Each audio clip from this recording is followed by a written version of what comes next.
Yes. Yo. Assalamualaikum warahmatullahi wabarakatuh. Kami di sini akan menerangkan sistem informasi toko bangunan Abadi Jaya guna untuk memenuhi mata kuliah Sistem Informasi Manajemen. Perkenalkan, nama saya Miftahul Alvin Afianto, NPM 19019. Perkenalkan, nama saya Adam Rayhan Alizrifani, NPM 19021. Perkenalkan, nama saya Ninik Dumarwanti, NPM 19044.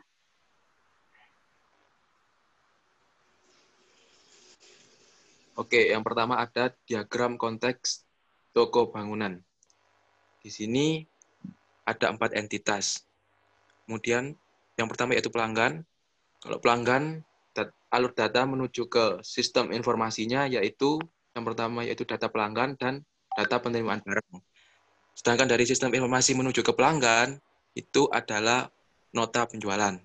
Kemudian ada entitas kedua yaitu administrasi. Dari administrasi menuju ke sistem informasi ada validasi data. Dari sistem informasi menuju ke administrasi ada data barang, kemudian data pelanggan, data penerimaan barang, dan nota penjualan. Kemudian entitas yang ketiga yaitu bagian gudang. Bagian gudang alur data ke sistem informasi yaitu data barang, dan dari sistem informasi menuju bagian gudang yaitu data permintaan barang. Kemudian yang terakhir yaitu manajer. Alur data dari manajer menuju sistem informasi yaitu validasi laporan, sedangkan dari sistem informasi menuju manajer yaitu laporan pelanggan, laporan barang, dan laporan penjualan. Next. Kemudian ada DFD level 0 toko bangunan.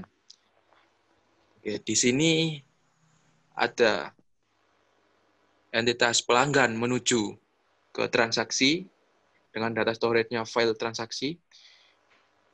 Pelanggan ke transaksi ada data pembayaran barang dan validasi data pembayaran barang. Kemudian dari transaksi menuju ke administrasi ada validasi nota. Dan dari administrasi menuju ke transaksi ada nota penjualan. Kemudian ada proses administrasi dengan data storage yaitu data administrasi.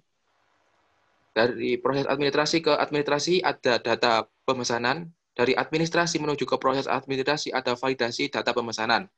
Kemudian dari proses administrasi menuju pelanggan ada isi form pesanan.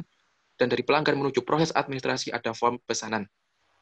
Kemudian ada pendataan menuju ke administrasi, yaitu validasi data, dan dari administrasi menuju pendataan, yaitu nota penjualan, data barang, data permintaan barang, dan data pelanggan. Selanjutnya ada pendataan menuju bagian gudang, ada validasi data barang, dan dari bagian gudang menuju ke pendataan ada data barang. Selanjutnya ada administrasi menuju ke laporan, yaitu ada data laporan, dan dari laporan menuju ke administrasi ada validasi data laporan. Kemudian yang terakhir yaitu dari laporan menuju ke manajer, yaitu ada laporan barang, laporan keuangan, dan laporan pegawai. Next.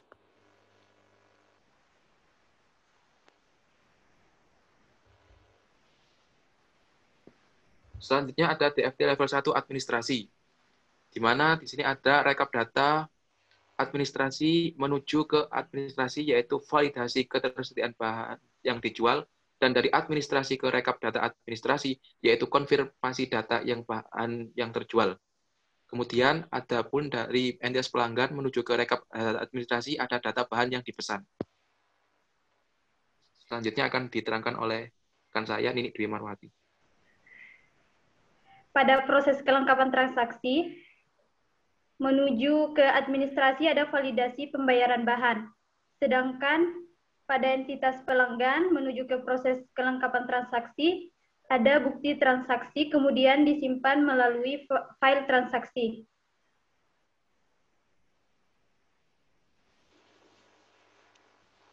Selanjutnya pada proses kelengkapan pendataan, menuju ke entitas administrasi ada validasi kelengkapan, administrasi ke proses kelengkapan pendataan, ada data transaksi dan data penjualan. Bagian gudang ke proses kelengkapan pendataan ada data stok bahan dan data keluar masuk. proses kelengkapan pendataan, ke bagian gudang ada validasi kelengkapan. Kemudian disimpan melalui file data toko.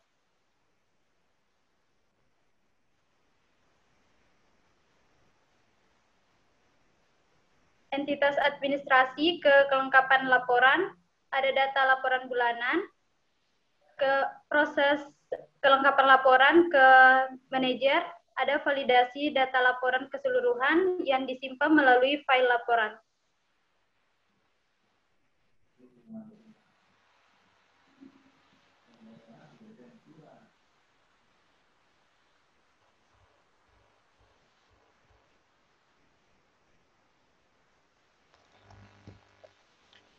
Nah, selanjutnya saya akan menjelaskan tentang database dan juga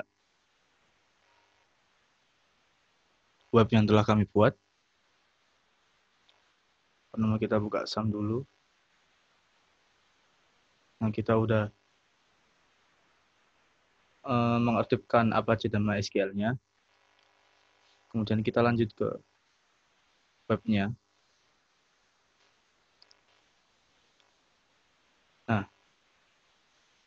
di sini kita memiliki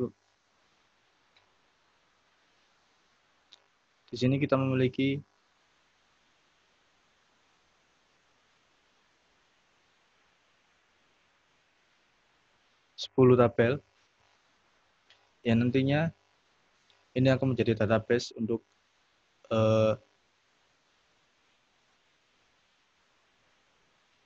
web kita nanti. Di sini tabelnya terlihat ada 1, 2, 3, 4, 5, 6 tabel yang terdiri dari tabel barang, tabel distributor, tabel merek, tabel pre-transaksi, tabel transaksi, dan tabel user. Nah, langsung kita lanjut ke webnya.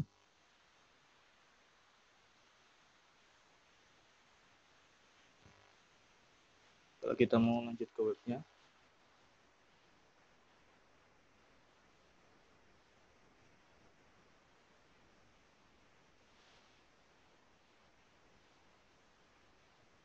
nah, ini dia webnya.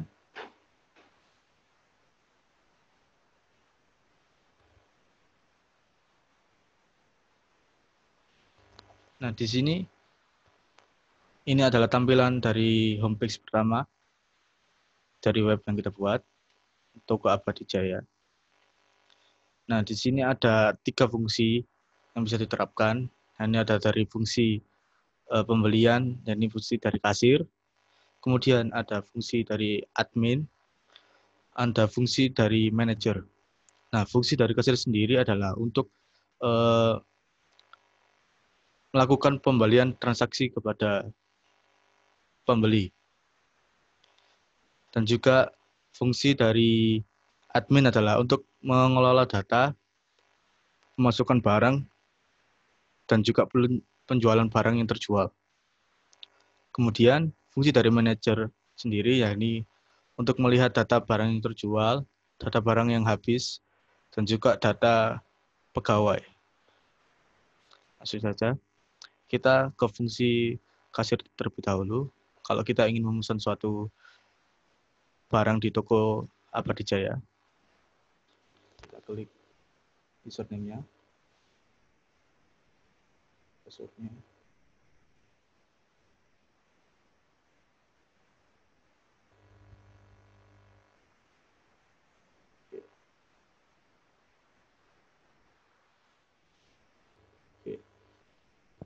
Di sini terlihat itu sebagai kasir dari Toko Abadi Jaya. Kalau kita mau melakukan transaksi, di sini kasir tinggal mengklik di sini. Kemudian kita tinggal memilihkan mana mau barang yang dipilih, yang mau dibeli. Kita klik pilih barang. Semisal kita mau beli pipa VC,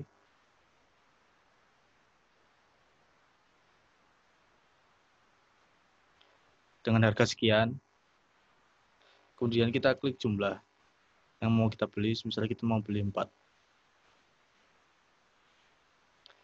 Terus keluar secara otomatis harga seluruhnya, yakni 346.400. Kita tambahkan ke antrian dulu. Kita mengonfirmasi apakah pembeli sudah menyetujui atau tidak.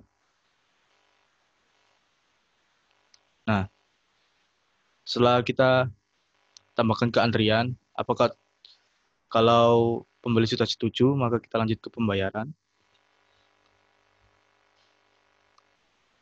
Nah, di sini kita bisa menentukan nominalnya yang dibayar, semisal 400.000.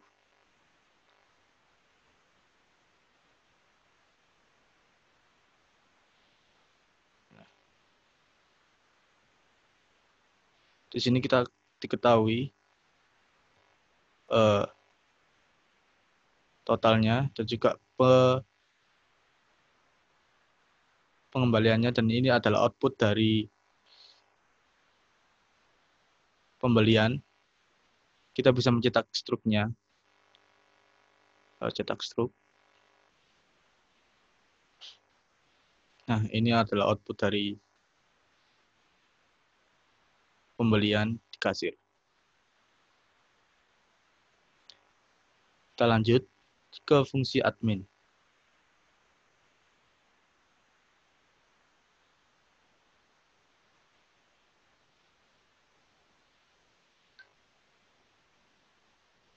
Lanjut.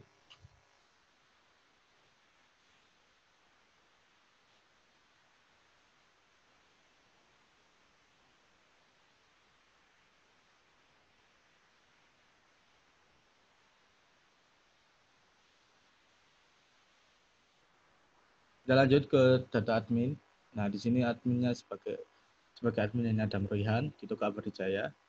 Nah, di fungsi admin ini kan kita bisa mengelola pemasukan barang, mana apa saja yang bisa terjual di toko bangunan Abadijaya. Kita klik barang. Kalau kita mau menambah barangnya, kita tinggal klik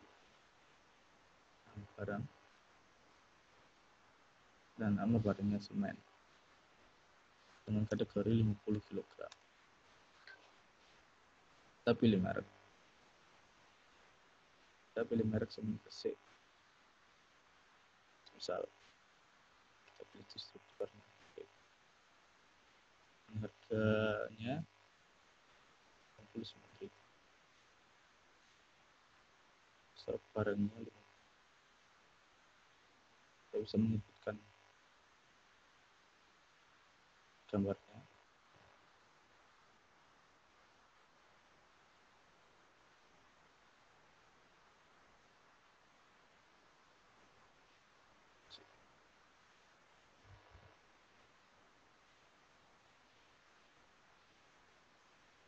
Nah, di sini sudah ditambahkan secara otomatis, dan juga tanggalnya juga secara otomatis tercantum tanggal sekarang, tanggal 31 bulan 3 2021.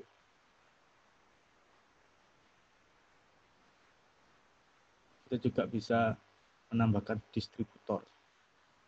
Nah, misalnya kita mau menambah distributor dari Toko Abadijaya, misal kita mau menambah hari dengan nomor sekian.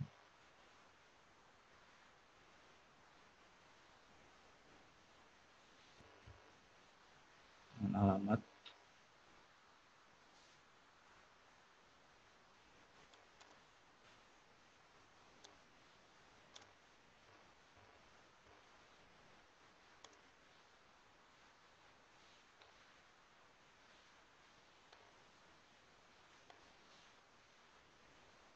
Simpan.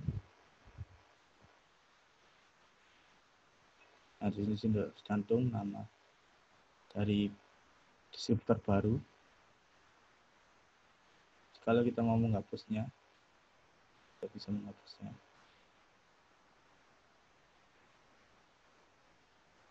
Nah,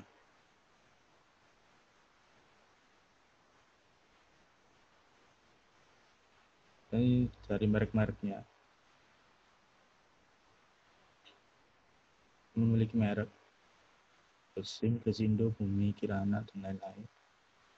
Dan terinput juga logo-logonya.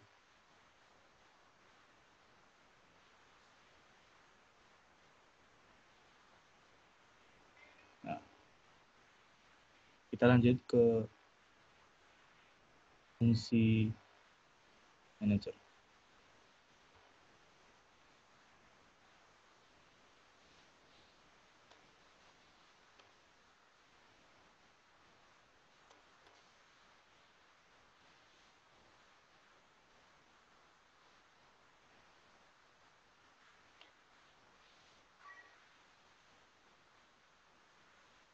Nah, di sini Miftah sebagai manajer di toko Abadi Jaya. Kita bisa mengetahui kelola pegawai. Nah, di sini kita bisa mengetahui pegawai siapa saja yang bekerja di toko Abadi Jaya. Kita kalau mau menambahkan pegawai, tinggal klik. Misal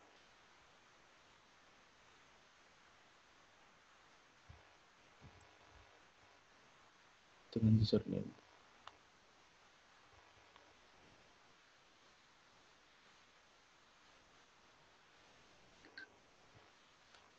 Dan password.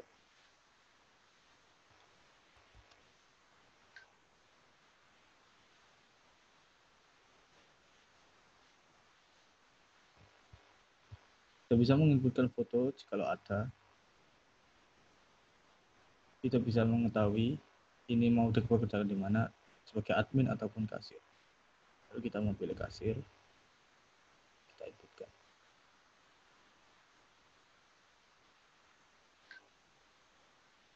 Kita bisa menginputkan fotonya. Misal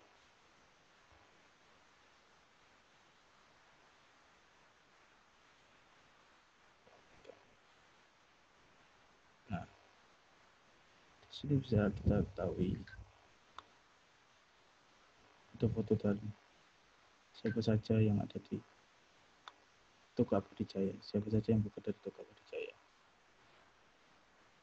Dan kita bisa mengolah transaksi. Nah, di sini kita ketahui berbagai transaksi pada bulan Maret, dan kita bisa mengetahui totalnya. Kalau kita mau cari barang terjual dengan inputan ini, dengan kode transaksinya, kita bisa mencarinya di sini.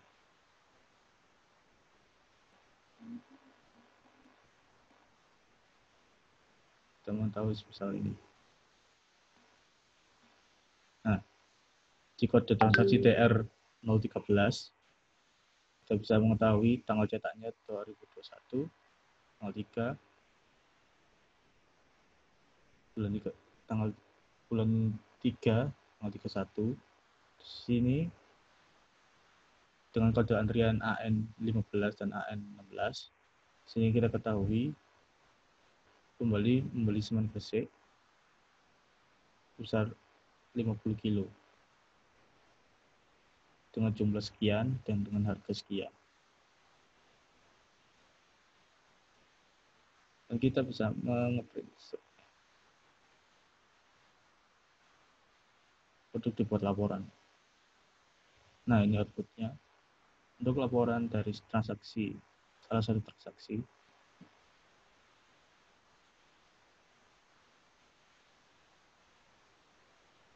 Nah, jikalau kita mau ngeprint seluruhnya, total pembelian seluruhnya pada bulan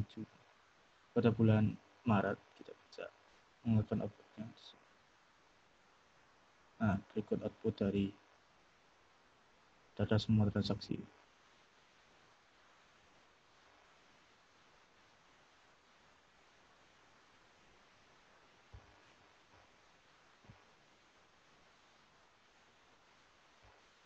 Nah, kita bisa melihat juga barang per periode. Jadi nggak mengumpulkan tanggalnya,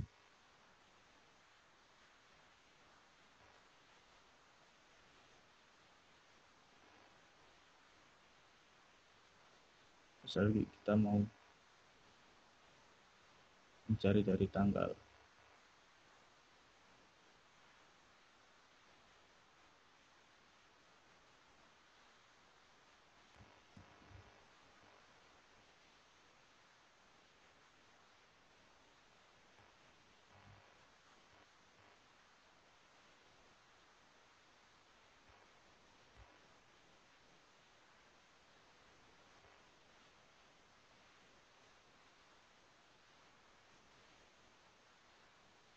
Kita mau cari tanggal ini sampai ke tanggal ini.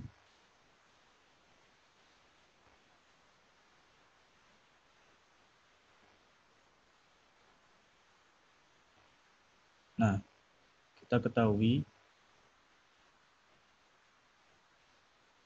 barang apa saja yang terjual pada periode bulan tanggal ini sampai tanggal ini. Sekian. Jadi kita bisa melakukan juga printout.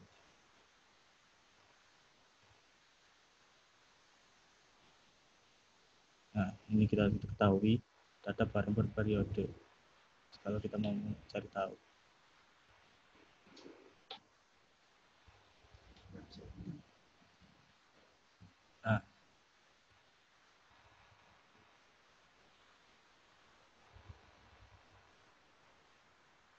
Nah, itulah web yang telah kami buat. Sekian presentasi dari kami. Kurang lebihnya mohon maaf. Wassalamualaikum warahmatullahi wabarakatuh.